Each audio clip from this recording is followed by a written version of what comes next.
अस्सलाम वालेकुम नाज़रीन, आज हम बात करेंगे इजाज़त क्या चीज़ है।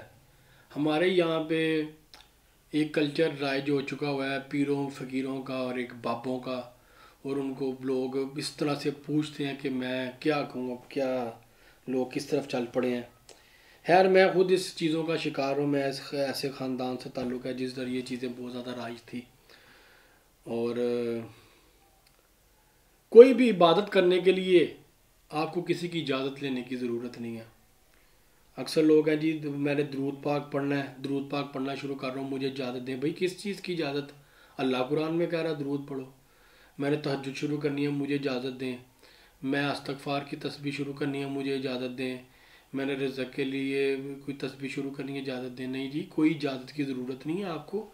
आप किताबों में पढ़ें, रवायात में पढ़ें, आपको जो तरीक़ाकार मिलता है आप उसको अल्लाह का नाम लेकर बस शुरू कर दें। पीरों फ़कीरों से इजाज़त लेने की कोई ज़रूरत नहीं है। ये पीर फ़कीर कौन होते हैं? ये क्या कैपेसिटी क्या इनकी कि जो ये आपको इजाज़त दें? क्यों?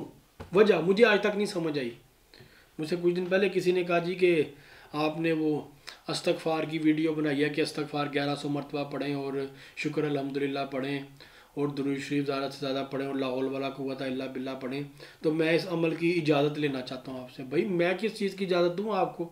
आपको बता दिया, रवायात में सारा कुछ लिखा है, आप उस पर अल्लाह का नाम लेके शुरू करें, उसको करें। कोई भी नेक काम, कोई जायज़ काम करने से पहले आपको किसी से कोई इजाज़त लेने की ज़रूरत नहीं है। अगर इजाज़त लेनी ही है आपको तो आप अल्लाह से लें, इस्तिखारा करके अल्लाह से मर्ज़ी पूछें उसकी, उससे मदद लें आप। अच्छा, दूसरी चीज़ ये है कि चिल्ला, कोई अगर आपने चिल्ला करना है, कोई ख़ास अमल करना है, उसकी इजाज़त, तो वो आप किसी से इजाज़त ले सकते हैं, किसी से गाइडलाइन ले सकते हैं अगर आपको नहीं उसका भी रास्ता पता चल रहा। अव्वल तो इस्तिखारे में आपको हर चीज़ का जवाब मिल जाता है, ठीक है। रवायात भी बहुत सी इस्तिखारे के ऊपर बहुत सी किताबों में कंपाइल हुई हैं। इस्तिखारे होते थे तो उससे कंक्लूड किया जाता था कि रवायत ठीक है या ज़ईफ़ है।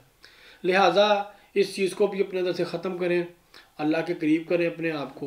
तो इंशाल्लाह अल्लाह ताला की ज़ात आपकी मदद करेगी, आपकी रहनुमाई करेगी, आपके लिए आसानियाँ पैदा करेगी, और आपको किसी इंसान के आगे झुकने की कोई ज़रूरत नहीं और किसी से इजाज़त लेने की ज़रूरत नहीं। उम्मीद है आज आप लोगों को ये भी कॉन्सेप्ट क्लियर हो गया होगा।